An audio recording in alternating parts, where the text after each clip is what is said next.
paz do Senhor Jesus Cristo. João 14:12. Eu lhes digo a verdade, quem crê em mim fará as mesmas obras que eu tenho realizado e até maiores, pois eu vou para o Pai. Então Jesus veio debaixo da lei, né? Ele veio para nos tirar da escravidão, os efeitos da queda. Meu Deus, Deus fez um mundo lindo, como a Rosa estava falando. Só que os efeitos da queda vieram. A terra começou a produzir com escassez. Imagine, Deus criou o homem por último. Quando Adão abriu os olhos, havia abundância para todos os lados. Diz que o Éden estava em cima do melhor ouro dessa terra. Então, Adão não tinha que trabalhar, ralar, suar. Ele só iria usufruir, porque Deus criou o homem por último, para o homem usufruir a abundância e compartilhar a abundância. Então, Deus não fez o homem para a escassez. Isso aí foi feito da queda. Abundância. Aí veio a enfermidade, aí veio a angústia, aí veio a morte, aí veio as contendas e obras da carne. Então, todos os efeitos da queda pela desobediência de Adão. Mas Romanos 5,17 diz que pela desobediência de Adão vieram os efeitos da queda. Pela obediência de Cristo vêm os efeitos do Calvário. Então, é muito importante nós compreendermos que este é o trabalho do Espírito Santo. Tirar os nossos olhos dos efeitos da queda e colocar os nossos olhos nos efeitos do Calvário. Lá em 1 Coríntios capítulo 2, do versículo 9 até o 12, 13, fala que o Espírito Santo nos foi dado como intérprete para abrir os nossos olhos, aquilo que os olhos humanos não viram, os ouvidos não ouviram, para nós sabermos quem nós somos e a herança que temos em Cristo. Se nós compreendêssemos quando Cristo na cruz morreu e ressuscitou, ele diz, eu vou para o meu Pai, e enviou o Espírito Santo para começar uma nova criação, que não é tocada pelo diabo, essa nova criação é celestial, nós somos embaixadores celestiais, o diabo não tem legalidade, né? Aí quando nós compreendemos os efeitos da queda, os efeitos do Calvário, quando nós compreendemos que os efeitos do Calvário, segundo está lá em Romanos 5,17, muito mais, quer dizer, o que Jesus Cristo fez na cruz do Calvário, muitos negam isso, e eu creio por inspiração diabólica, que Jesus na cruz desfez os efeitos da queda. A obra de Cristo não pode ser menor que a obra de Adão. Adão nos colocou em enfermidade, agora Cristo não levou toda a enfermidade, dizem os teólogos. Quer dizer, a obra de Cristo, que diz lá em Lucas capítulo 1, plena e poderosa salvação, eles não, Jesus não deu ao cristão a oportunidade de vencer toda a dívida, toda a escassez e toda a miséria. Ele disse, não, com um mundo como este caído, isso só no novo mundo.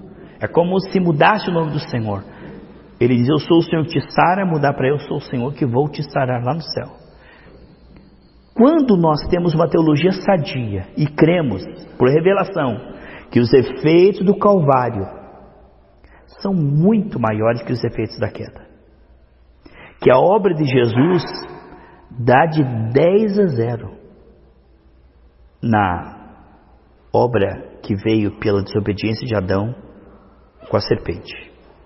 Ou seja, a unção de cura, ele é muito maior do que qualquer enfermidade, até doenças incuráveis.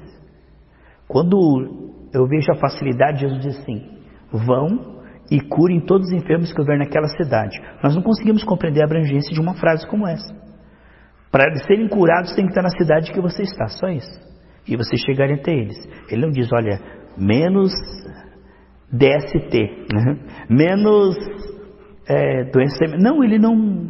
Jesus, ele curava pessoas, diz a palavra de Deus, que faltava membros no corpo. Você imagina? Você curar uma pessoa que falta um membro no corpo.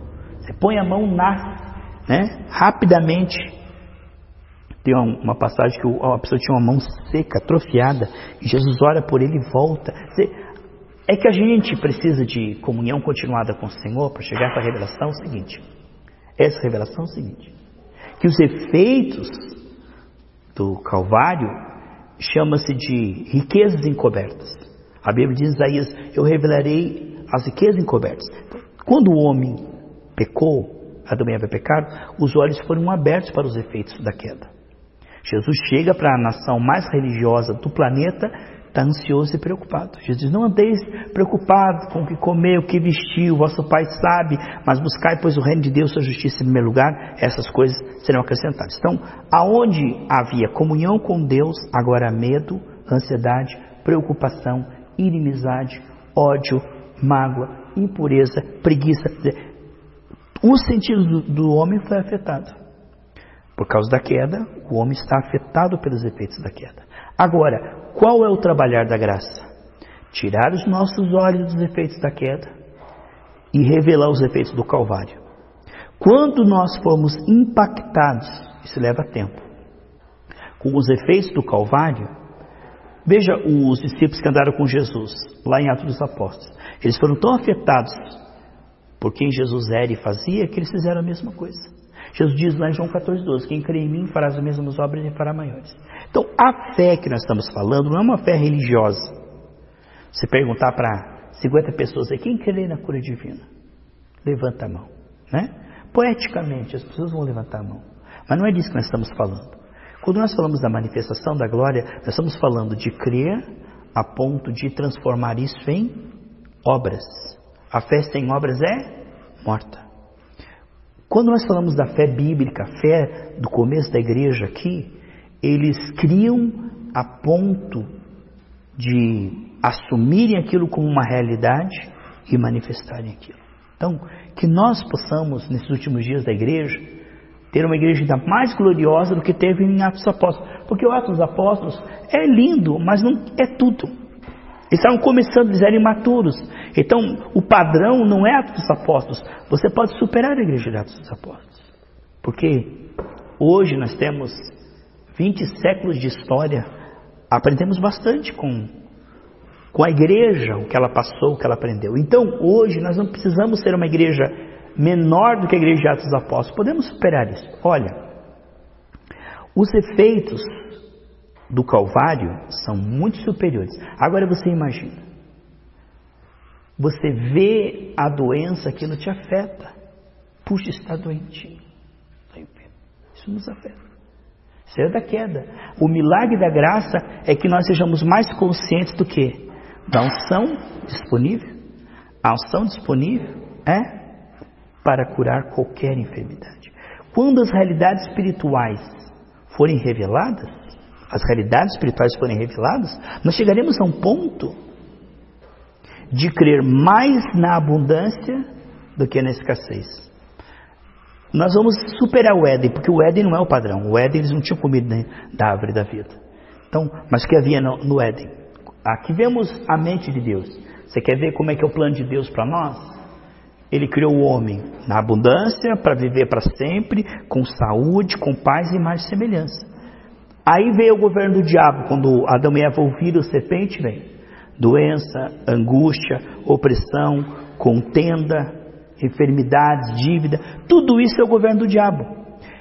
Tanto é o governo do diabo que se você ler em Deuteronômio 28, a mente de Deus, olha só irmãos, a mente de Deus em Deuteronômio 28 chama os efeitos da queda de maldição. Hoje eles, não, é bênção de Deus. Então hoje eles chamam amargo de doce e doce de amargo. Isso é uma doutrina diabólica, irmãos. Dizer que Deus se agrada da enfermidade e da dívida. Quando na verdade ele chama isso de maldição e chama ter sobra de recursos de bênção, de saúde de bênção, ele chama bênção familiar de bênção. Então a mente de Deus está muito clara. Deus criou o homem para abundância, o homem se vendeu, o diabo teve escassez. Aí Jesus vem e diz assim, eu vim para que tenham vida e tenham abundância. Quer dizer, o homem mudou, mas Deus não mudou. Agora, como o homem foi afetado pela queda, a mente do homem, influenciada pela queda, ele pensa assim, qualquer coisa o preocupa, qualquer coisa o deixa ansioso, qualquer coisa o deixa magoado e qualquer coisa o seduz. O pecado seduz o homem por quê? Quando o homem ele está influenciado pela queda, o prazer é a única coisa boa que tem, o prazer no pecado. Mas quando se abre, descortina a eternidade, o amor de Deus, então você fala como José, como que eu vou pecar com você, patroa, se Deus está me olhando, como é que eu vou ofender a Deus? Você começa a incluir Deus de volta. A queda tirou Deus, sabe? O que Saul diz? Não tenho o favor de Deus, esse gigante vai me matar. O homem ele se vê sem Deus, ele vê se separado de Deus. Isso é o efeito da queda.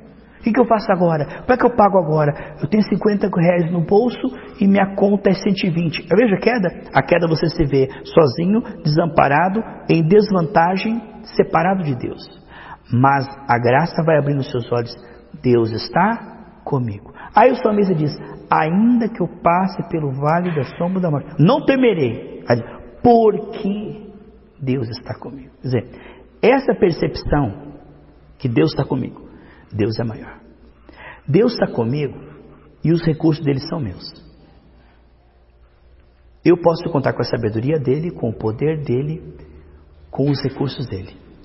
Se abre agora aquilo que Adão perdeu, essa comunhão e esse fluir.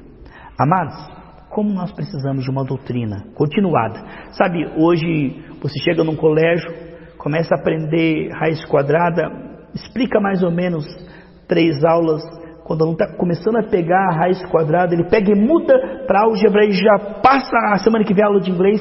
Então a pessoa aprende tudo mal. Então a igreja muitas vezes não tem esse aspecto do ensino que havia na igreja primitiva.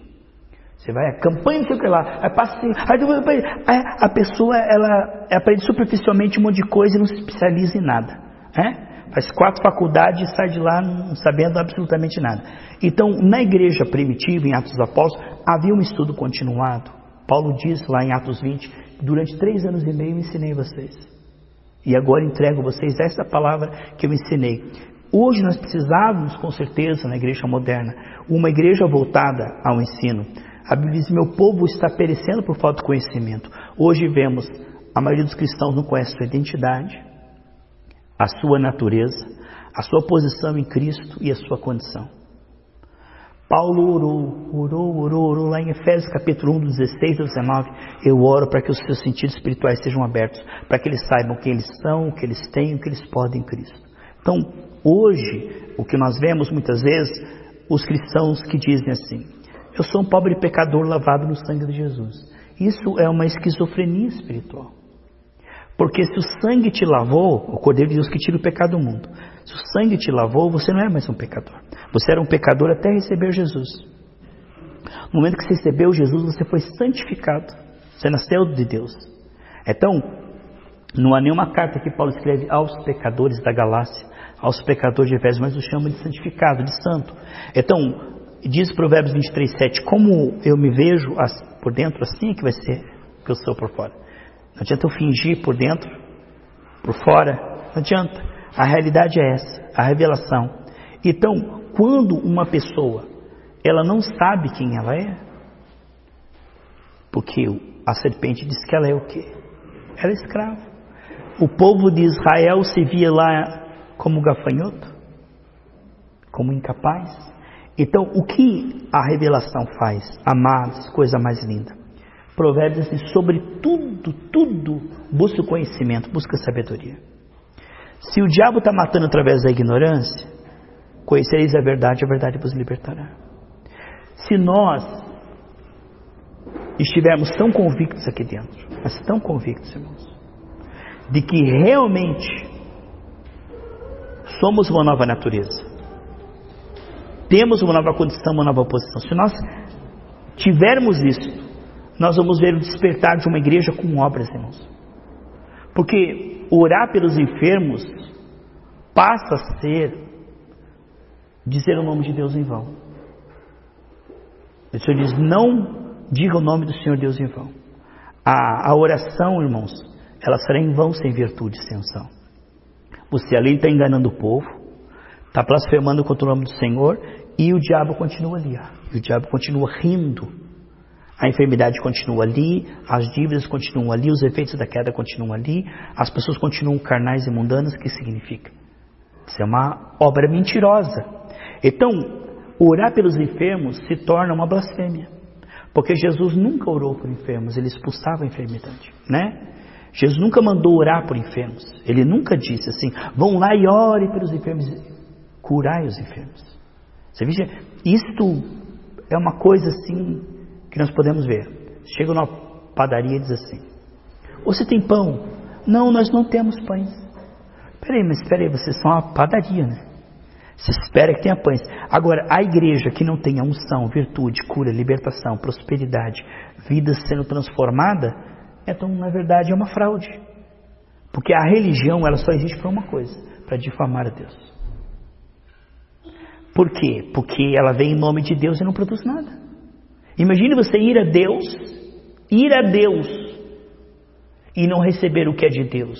Isto é uma agência diabólica, né? É diabólico isso aí, irmãos. Não existe nada mais diabólico do que Deus diz assim, ide curar os enfermos. Você olha para o enfermo e ele continua doente. Não pode, sabe? Nós temos que não nos conformar, mas renovar nossa mente. A ponto de dizer, peraí. Imagine o patrão da Vera coloca assim, olha, você está aqui, vai receber por mês para fazer 30 fichas aí e tal, para mim, tá? É só esse seu trabalho. Aí a Vera fica lá riscando, rabiscando, né? O mês inteiro riscando, rabiscando. Acaba o mês e ele fala assim, cadê as 30 fichas? Ela fala assim, não fiz nenhuma. Quer dizer, peraí, o mês passou, você foi paga só para isso. Esse setor existe só para isso. Foi só o que eu te pedi. Porque, irmão, a gente não pode ser criativo, né? Você pega um funcionário e fala assim, olha, eu quero que você lave bem a minha cozinha está muito. Você pega a diarista e fala assim, eu quero que você lave bem a cozinha. Eu quero que você tire todo o pó lá da sala, mas com muito cuidado com os bibelôs lá para não quebrar. Eu quero que você arrume bem o banheiro, e aquelas roupas estão tudo emboloradas lá, quero que você lave tudo. Você chega, ela fala, patroa querida, gostou da pintura? Ela pintou o muro inteiro de amarelo. Eu disse, eu não mandei você fazer isso. Eu não mandei você pintar um muro de amarelo, eu mandei você lavar a roupa, eu mandei você... O Senhor diz, ide, curar enfermos, expulsar demônios, impõe a mão sobre as pessoas, elas falarão em línguas. E a igreja se torna uma agência de entretenimento para manter os jovens, senão eles se desviam. A igreja se torna um monte de palavras que não muda a vida de ninguém, um monte de unção e oração que não transforma a vida de ninguém. Peraí, alguma coisa está muito demoníaca, muito diabólica, muito satânica. Porque espera-se que a igreja funcione com resultados igual. Jesus diz, quem crê em mim fará as mesmas obras e fará maiores. Agora, aonde começa isso? Você começa a meditar nisso, Rosa? Isso gera uma expectativa. Porque o que os olhos não veem, o coração não sente. Peraí, isso aqui me pertence pela morte e ressurreição de Cristo. É esse o ministério que Ele me entregou. Não foi um ministério intelectual, humano, religioso. Ele me entregou a capacidade de ser como Ele, falar como Ele, agir como Ele. E tão certo como Jesus venceu os efeitos da queda no Calvário, tão certo como Ele derramou sobre mim, né? Derramou. Romanos 5,5 diz que o Espírito Santo foi derramado. E em Gálatas 4,6 que Deus colocou em nós o seu Espírito. Então não colocou um pedaço do Espírito. O Espírito Santo está inteiro. O Espírito está pronto. Se Ele venceu, Ele derramou e Ele está fluindo, aí abre os olhos. Espera aí, eu vou ter uma expectativa. Eu fui chamado para viver na dimensão dos sentimentos de Deus, dos pensamentos de Deus e das obras de Deus. Não estou aqui para ficar, ó Deus me abençoa, ó Deus, eu vou fazer esse sacrifício financeiro para o Senhor me abençoar. Sabe, tudo isso é distração diabólica. É estar pintando o muro enquanto o Senhor já falou outra coisa. A religião, ela é burra e emburrece. Quanto mais a religião, mais burro. Porque a pessoa parece que ela vai fazer tudo menos aquilo que foi chamado. Quando nós descobrimos que Jesus morreu, ressuscitou, está habitando em nós, para que façamos as mesmas obras e maiores, isso gera uma expectativa. Então, nós vamos começar a entender que toda a criação geme pela manifestação dos filhos de Deus. E quem vai se colocar nessa brecha? Você veja, quando todo o povo estava amassando barro, quem se colocou na brecha? Foi Moisés. Claro que meio empurrado, mas foi. Quem é que livrou o povo? Foi Gideão. Quem é que livrou o povo? Foi Davi. Quem é que livrou toda a Ásia moderna de toda... José também. Quem é que livrou toda a Ásia moderna daquela religiosidade estéril? Paulo. Quer dizer, são pessoas que andam com Deus, ganham a mente de Deus, despertam, acordam. Peraí, eu fui chamado para isso, como embaixador celestial. Eu sou representante de Deus e o que eu falar, Ele vai fazer. Ele vai confirmar, porque Ele disse, Marcos 6,20, você faz, eu confirmo. O autor e consumador funciona assim. Ele vai te levar a um ponto que você vai ter fé. E aí ele vai te levar a agir em fé e vai confirmar a tua fé. Autor e consumador. né? Em Romanos 14, 23, que tudo que não é de fé é pecado. Nós não podemos tentar imitar a fé do outro. Se o outro está vendo algo e está fazendo, nós vamos tentar fazer. Se o discípulos era assim, já que é tão fácil para Paulo expulsar demônio, nós estamos em 7. Mas não adianta você fazer aquilo que você não está vendo. Por isso que nós temos que renovar nossa mente. Porque aquilo que você vê, você tem. Aquilo que você não vê, você possui, mas não tem, né? Você possui lá no teu, sei lá, onde que está? Nas regiões celestes, né? Nas regiões celestes. Porque todo o poder de Deus está em todo cristão. Todo cristão. Aquele cristão que levanta a mão e recebe Jesus, ele tem todo o poder. Porque ele não vem um pedacinho do Espírito Santo assim, tipo, agora mais daqui 15 dias vem lá a cabeça e põe meu braço. Não, o Espírito Santo está ali. Mas ele não tem revelação da presença, do poder, da condição, da natureza, da filiação, de ser família, de ter direito. Sabe, tanta coisa boa não é revelada ao cristão. E ele fica comendo o que cai da mesa dos filhos, né? Então se gera um monte de cachorrinhos. Minha bênção, dá minha bênção para depois subir. Quando na verdade nós temos tudo. Nós temos a presença, né? Então veja, como era o Éden? Prosperidade, saúde, harmonia, comunhão com Deus. Aqui está o projeto de Deus. Aí vem os efeitos da queda, o mundo jaz no maligno. E hoje o homem, dentro da igreja, muitas vezes não escapa da frequência da queda. Sabe, Humberto, a pessoa está dentro da igreja, mas ela ainda pensa de forma serpente. Ela se vê como pecador, isso é forma serpente. Se Jesus diz que você é santificado e você se vê como pecador, escravo do pecado, passou esse sentimento ruim, eu não consigo vencer, ele é mais forte que eu. Ora, se você diz que esse sentimento ruim é mais forte que você está na mentalidade da serpente, porque 1 Coríntios diz que aquele que se une ao Senhor, 17, é um com o Senhor. A Bíblia diz em 1 Coríntios 10, 13 que nunca haverá tentação maior que podemos suportar. A Bíblia diz em Romanos 6, 14 que nós não estamos debaixo da lei e já vencemos o pecado, que o pecado nos dominará. 2 Pedro capítulo 1, do 2 ao 4, diz que nós temos a natureza de Deus e através dela já escapamos das seduções do pecado. Quer dizer, toda a Escritura mostra que você está acima do seu corpo, dos desejos do seu corpo. Eu não consigo vencer esse mau humor. Eu não consigo vencer essa depressão. Eu não consigo vencer essa doença. Sabe, irmãos, isto é veneno da serpente. Isso é resíduo de Satanás. Nós precisamos romper, meu irmão, quando um ou outro rompe, em terra de céu, quem tem olho é rei, né, irmãos? Romper e acordar, despertar dentre os mortos. Sabe, Moisés é um que despertou no meio dos mortos, né? E livrou toda uma nação. Daniel, um que se despertou em oração, já tinha acabado o tempo do cativeiro, ele leu no profeta Jeremias, espera aí, já acabou. Nós estamos aquele bobo, nós estamos aquele trouxa, gente, já acabou. E quando ele despertou em oração e jejum, a coisa aconteceu. Quando nós despertarmos que o tempo da doença, que o tempo da dívida, que o tempo da depressão, que o tempo do pecado, que o tempo da idolatria na família acabou e que nós temos autoridade, que isso está fluindo com uma eficácia total e manifestarmos o reino de Deus, aí nós vamos ter fé. Aí nós podemos dizer que nós temos fé. Porque a fé, ela deve ser assumida a ponto de se transformar em atitude. Porque a fé sem obras é morta. Agora, eu tenho fé, perco a minha carne. Eu tenho fé, vivo ansioso. Eu tenho fé, não consigo perdoar ninguém. Eu tenho fé, mas agora não acontece nada. Peraí, irmão, você é uma fraude, você está com demônios. Você está sob influência de demônios. Você tem como guia de cabeça um demônio. Porque é impossível você plantar uma macieira e ela começar a dar espiga e dizer, não, mas... Peraí, ei, acorda, você é uma macieira, tá?